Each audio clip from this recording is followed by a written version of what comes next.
2 अक्टूबर 1904 को उत्तर प्रदेश के मुगल सराय में एक साधारण परिवार में लाल बहादुर का जन्म हुआ। उनके पिता मुंशी शारदा प्रसाद श्रीवास्तव पहले शिक्षक थे। उनकी माता का नाम रामदुलारी देवी था।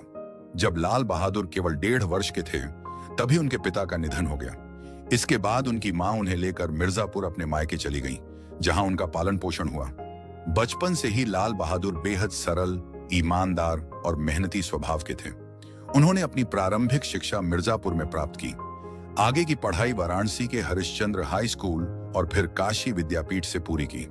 काशी विद्यापीठ से उन्हें शास्त्री की उपाधि मिली। इसके बाद उन्होंने अपने नाम के साथ लगा जाति सूचक उपनाम श्रीवास्तव हमेशा के लिए हटा दिया और केवल लाल बहादुर शास्त्री के नाम से पहचाने जाने लगे।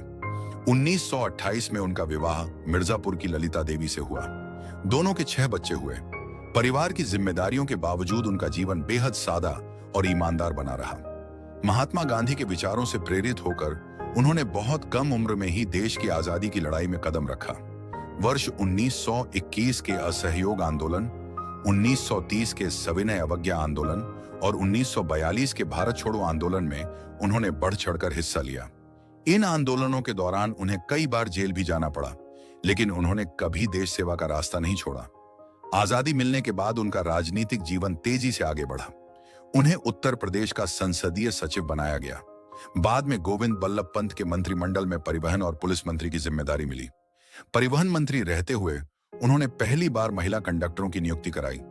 पुलिस मंत्री के रूप में उन्होंने भीड़ को नियंत्रित करने के लिए लाठीचार्ज की जगह पानी की बौछार के प्रयोग को बढ़ावा दिया।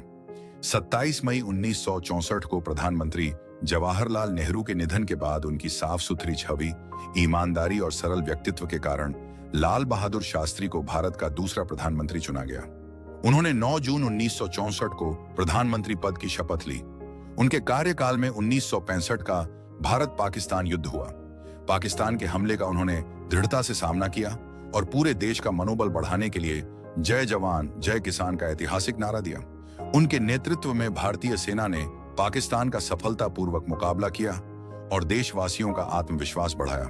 युद्ध के बाद शांति स्थापित करने के लिए सोवियत संघ के ताशकंद शहर में भारत और पाकिस्तान के बीच वार्ता हुई। 10 जनवरी 1966 को शास्त्री जी ने पाकिस्तान के राष्ट्रपति अयूब खान के साथ ताशकंद समझौते पर हस्ताक्षर किए, लेकिन समझौते के कुछ ही घंटों बाद 11 जनवरी 1966 की रात ताशकंद में उनका निधन हो गया। सरकार ने उनकी मृत्यु का कारण हृदयाघात बताया। हालांकि उनकी मृत्यु को लेकर समय समय पर कई सवाल और अलग अलग दावे उठते रहे हैं, लेकिन आज तक कोई आधिकारिक निष्कर्ष सामने नहीं आया है। देश के प्रति उनकी ईमानदारी, सादगी और सेवा को देखते हुए वर्ष 1966 में उन्हें मरणोपरांत भारत रत्न से सम्मानित किया गया।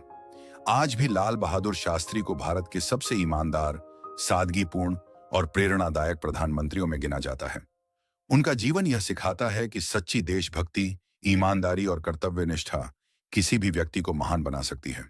जय हिंद, जय भारत।